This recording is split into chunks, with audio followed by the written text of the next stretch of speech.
Corregidor. Dito na tayo ngayon sa Battery Way. Take pictures. If you're lucky today, you can catch some reflections.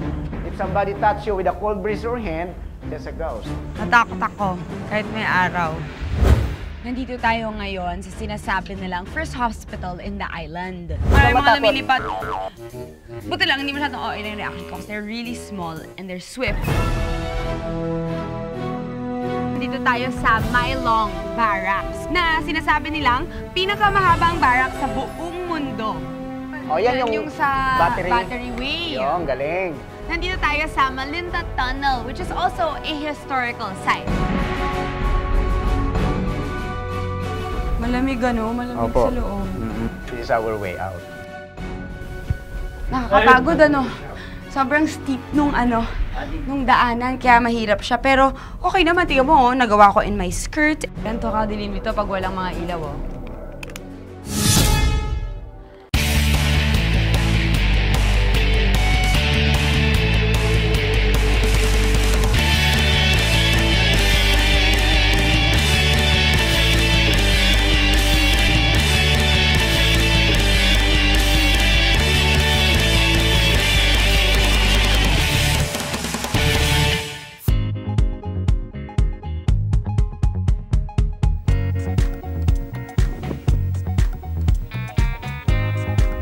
Cavite Adventure continues. Hindi tayo mapipigilan ng mainit na panahon para mapuntahan ang mga places to go dito sa Cavite.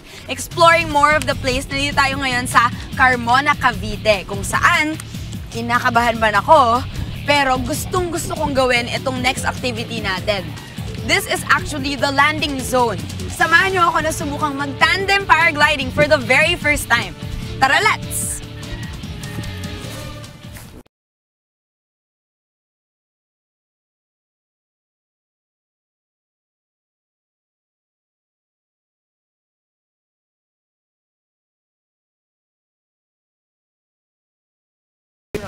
Ready to go paragliding? Thank you.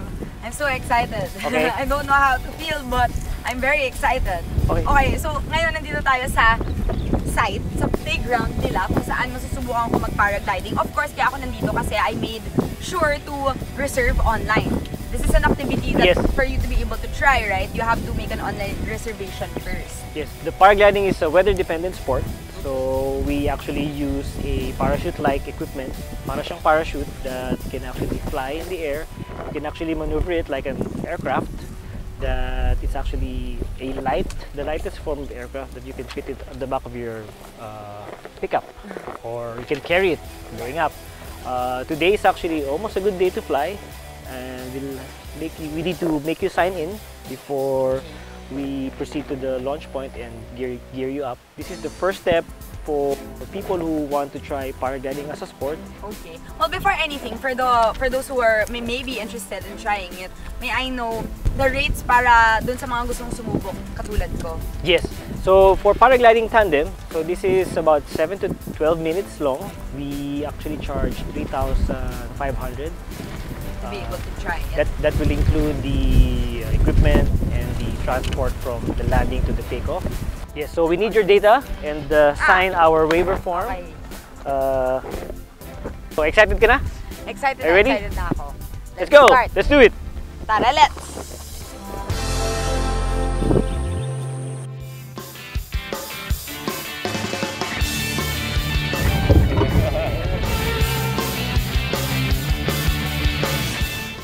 Yun! Masaya yung ride Di pa ako nagsastart, parang feeling ko. Kasali yung ride going up here para ma-prepare ka dun sa mararamdaman mo mamaya. It was fun. And it was just a car ride.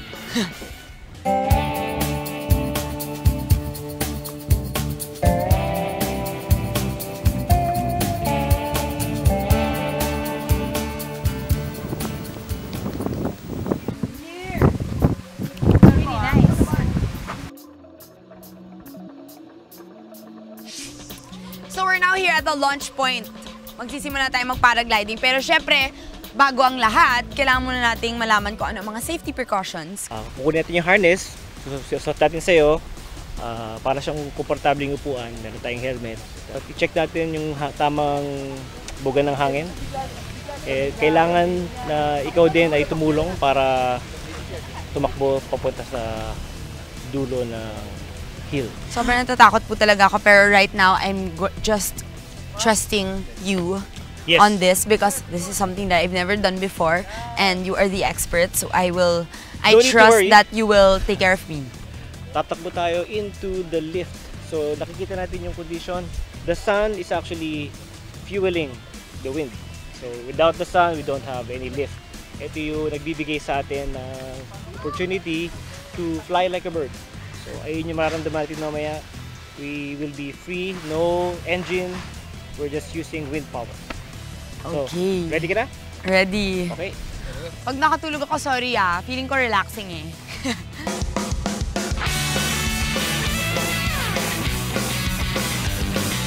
Susuka yata ako. Nakakabahan ako. Pag nakita mo na maramdaman mo yun na umangat na yung ating malaking parachute, tatakbo na tayo. Run as fast as you can. Okay? And then keep your balance.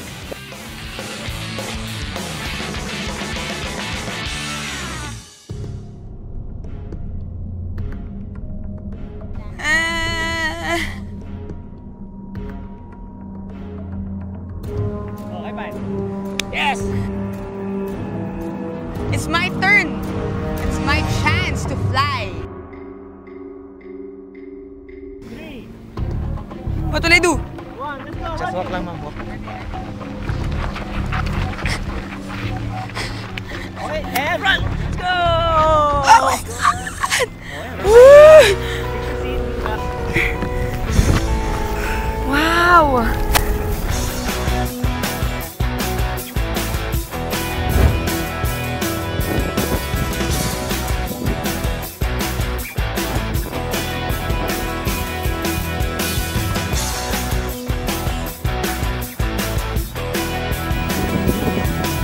So beautiful.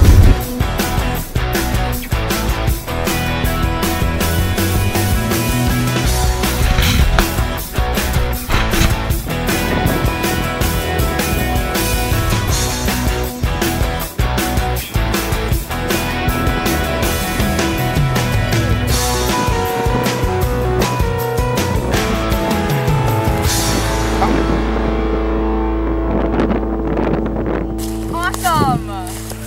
Grabe yon! You know,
adventures na naghihintay sa atin. Kaya, tara, let's!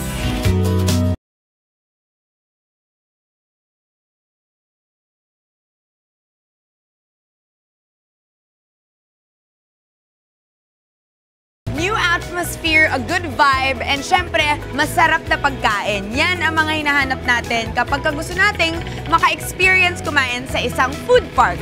Ngayon, meron yan dito sa Carmona, Cavite, kung saan iikutin natin yung mga masasarap na choices sa sinasabi nilang alfresco dining capital of Cavite, ang Sunset Food Park. Tara, let's!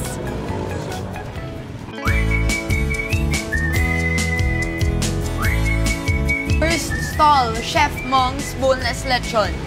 Saan po galing yung lechon ninyo? Actually, it's coming from Butuan City, Mindanao. Mindanao. Sobrang sulit na, no? 99 pesos. And 2 cups kasi, di ba? Extra rice. Oh, ikot naman tayo sa iba. Thank you.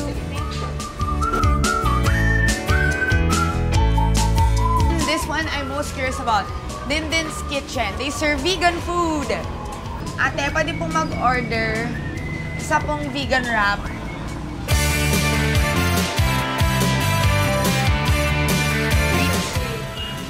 So, syempre, gusto ko rin mag-order dito because pizza is life. Like, pizza is the best. Sige po, isa pong veggie, tapos isa pong pepperoni.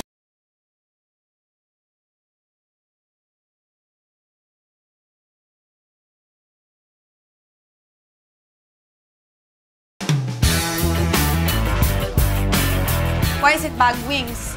Oh, bagnet is bag wings because bagnet involved with chili wings. Ah, okay. I'm very interested to try your chili garlic wings. Oh yeah? But do you want it spicy or not Yes, so spicy? I want it spicy. So we have 2 kinds. We have garlic and ginger flavor. Garlic. In a while. Thank you. Bye-bye. Ano specialty ninyo dito? Bali, meron po kaming lemon strawberry, ma'am, lemon tea, then lemonade po, ma'am. So sa tingin mo, like, wala nang bukas, oh. Ito ka. Lemon dalandan. Ito naman, Ilocano. This is very interesting food. What do you have here? Yeah, we're serving the best in Hanput na bagnet. Bagnet. Right. Ito naman, Vince Sizzlers. It's a sisig point. Of course, alam niyo na kung ano order ko dito. Bangus sisig.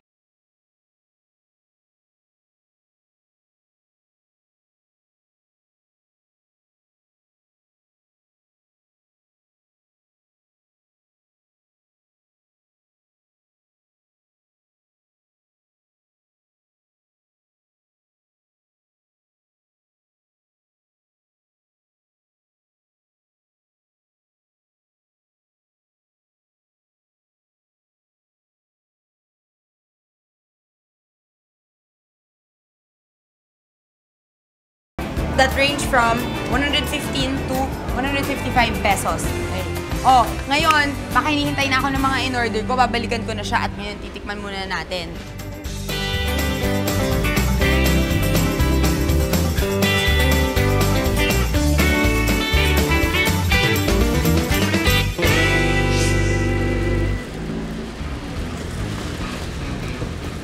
It has mushrooms. This could be my baon. Bangus sisig.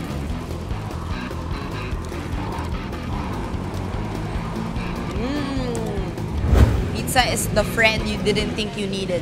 It's a normal thin crust pizza with a lot of cheese. Tapos, sa akin, vegetable. So, it's really good.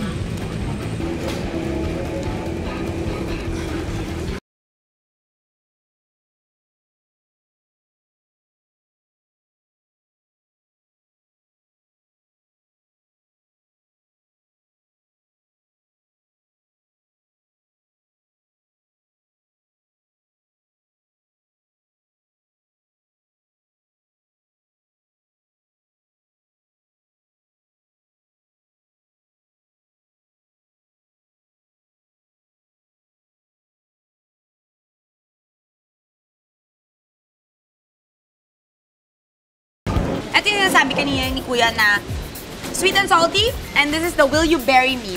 This is so, panalo rin siya sa production design.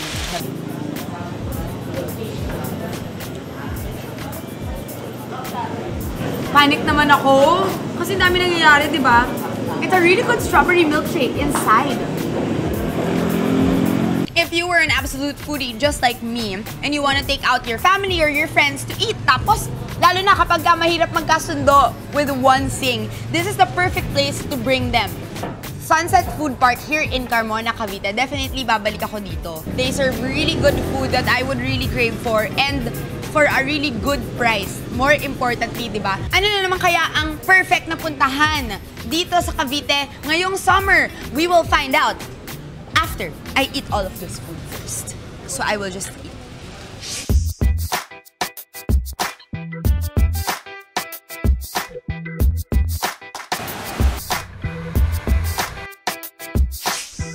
Dito sa Molino, Bacoor, Cavite, pwede nating ma-experience ang surfing kahit wala tayo sa dagat. Let's ride the flow! Surf's up! Tara, let's!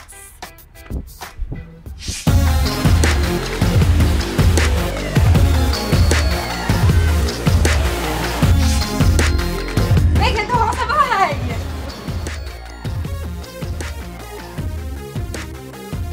Ay, nakikita ko na si Sir Julius. Siya yung magiging instructor ko. Today. Hello. Hello. Welcome to Flow House Manila. Thank you, thank you. So I'm really excited to try this out, especially because I really love surfing, and I'm hoping that it will be just as fun. Yeah, for sure, it will be. So, Sir Julius, how different is it from surfing or skateboarding? Actually, since combination siya ng mga board sports, no, yung difference lang is the transitioning. How you transition your weight. Kasi si surfing or si skateboarding, mostly ang weight niya nasa harap. Then dito sa flow riding naman, ang weight natin is similar to, actually to wakeboarding, wherein ang weight natin nasa likod. Okay? So excited to try it out. Ngayon, magsimula na tayo. Sure. Tara, let's! Tara, let's!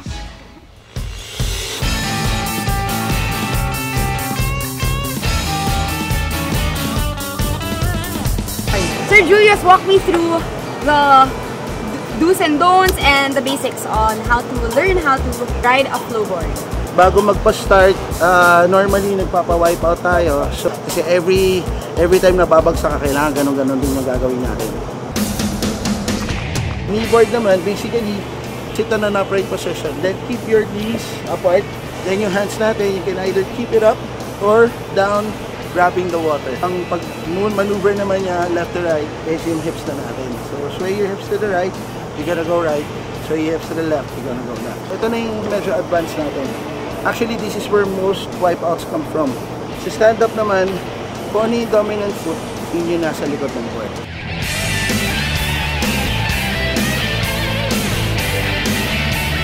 Pwede tayo magsimula? Oo, kung any case you're ready, let's start.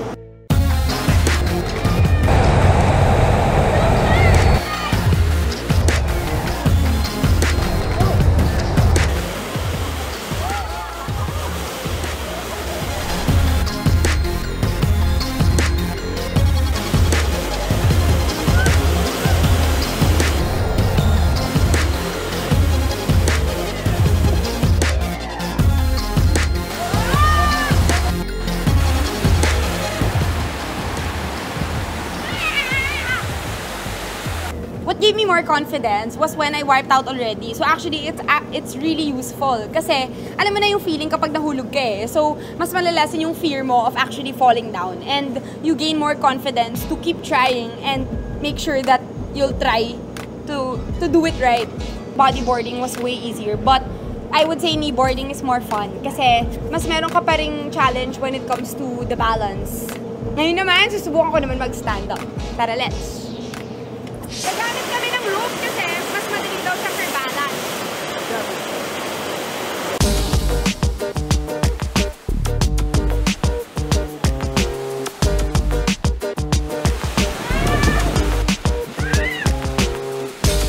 Yung masaya about falling down and wiping out, parang mas nagiging confident ka to go back and try it again.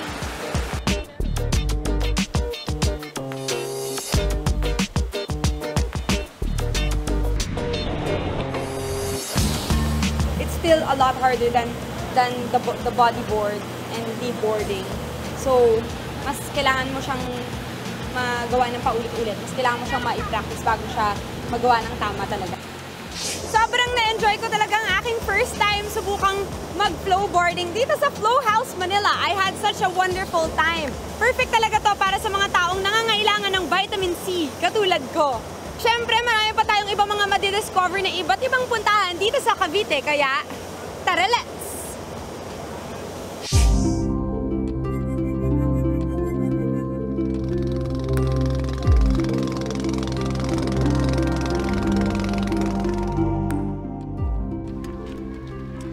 After an hour and a half of travel time, nandito naman tayo ngayon sa Maragondon, Cavite, kung saan makaka-experience tayo ng kakaibang klase ng relaxation.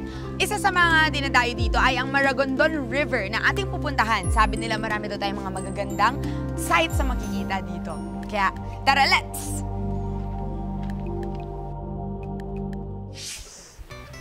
ito Hello, po yung ma'am. sa Maragondon River Cruise. Yes, welcome po sa Riverfront Garden Resort, Maragundo. Maraming salamat po. Gusto ko po sana malaman kung magkano yung rates para sa River Cruise. Yung River Cruise, ang offer po namin doon, 2.5.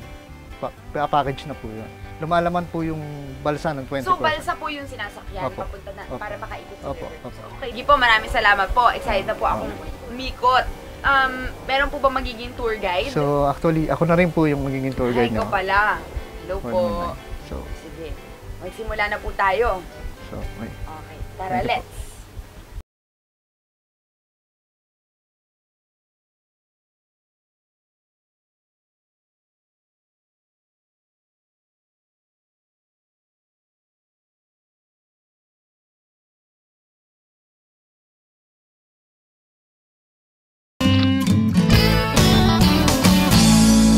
Kwentuhan niyo naman po ako tungkol dito sa ilog na to.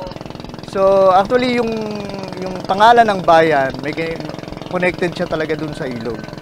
Kasi yung pangalan na Maragondon ay kinuha sa salitang Madagundong. Means maugong, loud noise.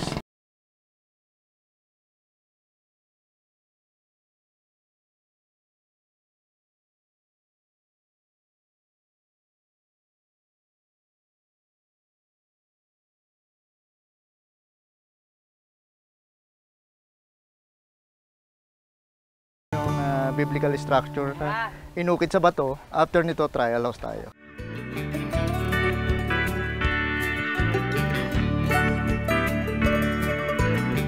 Hello, nice to meet you. So kayo po ang gumawa nitong mga...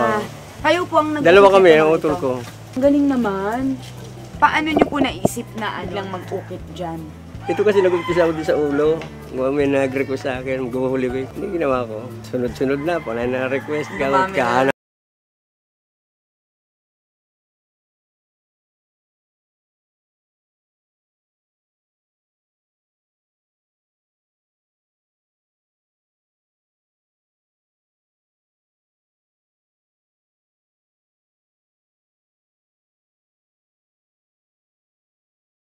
Thank you. Sige. Bye-bye.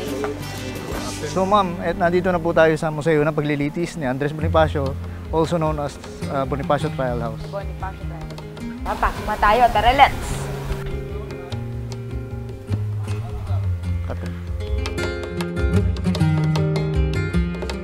Dito sa bahay na ito naganap yung aktual na paglilitis kay Andres Bonifacio sa taas. So, invite tayo, ma'am. akit tayo. Oh,